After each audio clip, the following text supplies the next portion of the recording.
Hello, guys and girls, and paranormal people, and ghosts, and aliens, and Bigfoot, and everything in between. This is our 50th video, and I hope you can hear me with no issue. I don't know. So, I'm drinking out of my cup once again. I shouldn't say drinking out of it. This is the first thing I'll drink out of it. And what I'm drinking, I wish you guys could see that a little better. But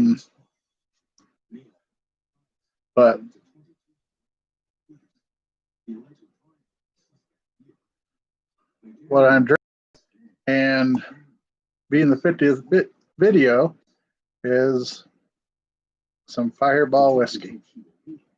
So we don't normally drink on our videos, but yeah, this is a special occasion, I guess. So cheers. Ooh, Fireball has a nice little taste to it. So this video, I decided things I wish I knew about ghost hunting as I was starting or before I started. Sorry if my connection's a little crazy. So anyways, probably the first thing is it's not as fun as what the TV shows and such like to make it out to be. It's not always a scare moment per se. You go to these homes, which they're nice enough to invite you because they're having issues, and so you go and you set up your equipment, which takes hours, and you as you're there, you sorry, I lost track of that. So you go to their homes, you set up your equipment. Is a lot of times what they say is happening just doesn't show up as you're there, which is very frustrating to hopefully get some help, and so people know they're not losing their minds.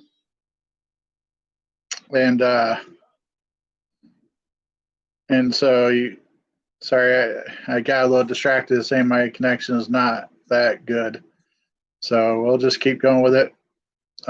It's not as fun and exciting as it's made out to be. So prepare for a lot of sitting around talking to the dark, saying, hello, are you there? Another thing is you go through and listen to the audio recordings and listen and watch the videos that you were at and not really expecting much. So like when we set up our DVR system, we're talking about 4 cameras with 20-25 hours of video, and ours unfortunately doesn't have noise, so it's just watching the screen. So it's not always fun. Now on to things like your equipment and all that kind of stuff, and DVR or security systems and infrared cameras and all that fun stuff, which I imagine some of that's fun. We don't have that. All that's not necessary. You don't need the $500 full spectrum night vision camera to get evidence.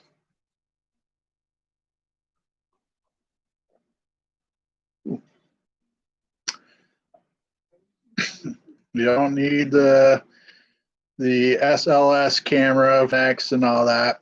You could just have your cell phone. Your cell phone has camera, it has audio recording, it has all that stuff that you need to start off ghost hunting.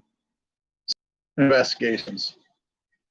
Take your cell phones, go to the cemetery, have a flashlight, stand by, and have some fun. As your group grows, if you're part of a group or you get more serious into the hobby, you could buy stuff like that. I mean, stuff that we would love to have, and we will get. And speaking of which, we are part of Patreon now, so if you, the link is below. Feel free to like and help us out that way. Then maybe we can have some of that high and expensive equipment. But with that being said, yarn, and we got evidence. We got evidence with just the yarn and the bell on the doorknob because the client was saying that in the middle of the night or whatnot, they would hear the door jiggle.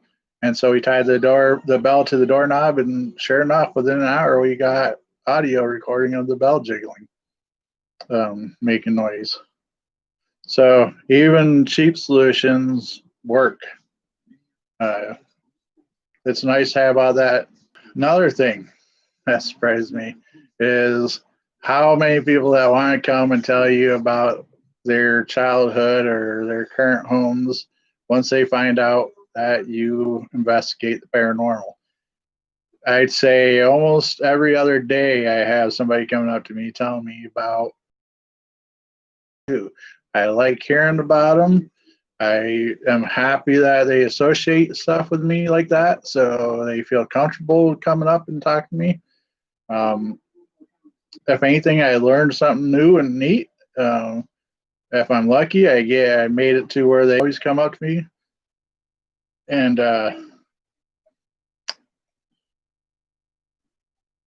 if you can always come and talk to me, and I will try to explain things as best as I can. And if you just want to tell me about your childhood home.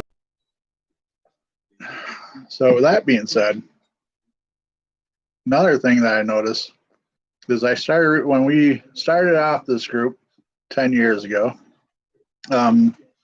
we reached out to other groups, and you would be surprised how competitive and standoffish these groups are.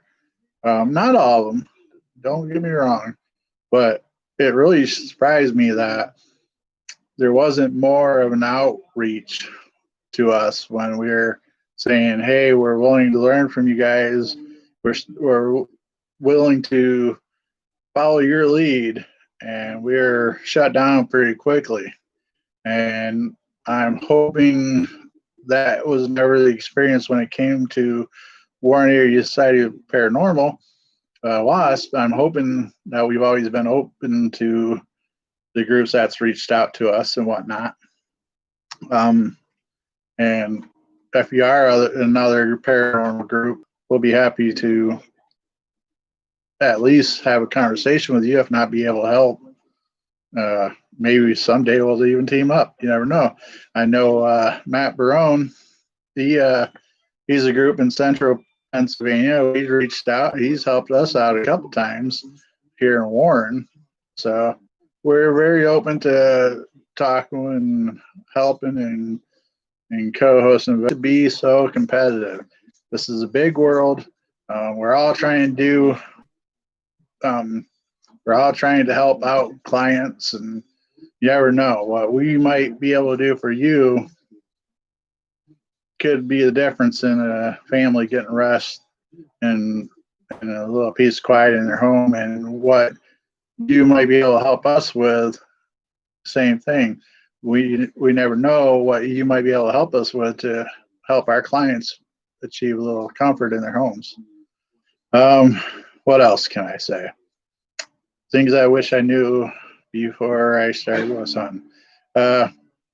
With all the negative I've been putting in this video, how about how fun it can be? It's crazy fun. You get to a place, you're not really expecting much, and next thing you know, you say, can you make a noise for a moment of oh my God. And then you realize, oh wait, we're asking for that. So it can be extremely fun. Or even the hours and hours of video and audio review, you don't think much of it, and you think you're not getting nothing. And next thing you know, you hear a very clear EVP saying something crazy, and you just can't believe that you missed that, and you didn't hear that in real time. Um, and even not so much the paranormal side of it, but the people you'll meet and the people we have met are just extremely cool. I mean, I don't know any other field outside of the paranormal where you'll meet the average just Joe public and all the way up to doctors and lawyers and all kinds of people from all parts of the world that believes everything that you're doing, and they'll watch what you do. And is a little city called Warren area, or yeah, I'm going to tell you our group name. The city we live in is Warren, Pennsylvania, which is really not all that big. And we've been on our Facebook page. We got people from Germany, from England, from Ireland, Scotland, Venezuela, all these countries and areas that heard of us because of the paranormal. Otherwise, I'd just be some odd guy driving bus in a small city, and you guys would have never heard of me. And the rest of the group, too. And I don't mean to make this all about me, and I plan on getting them here and doing videos like this, too, or at least attempting to. Lee is not a very good, he just doesn't care for video. The rest of the group is normally pretty busy, so it's going to have to be a time where I can get them all together. So there's more than just me in this group. So hopefully I'll be able to get Dr. Dale to give one of his talks. So I really appreciate you guys coming along and checking things out and being part of our paranormal experience. And I will post more videos as we get them. And you have a great night and cheers and all that fun stuff.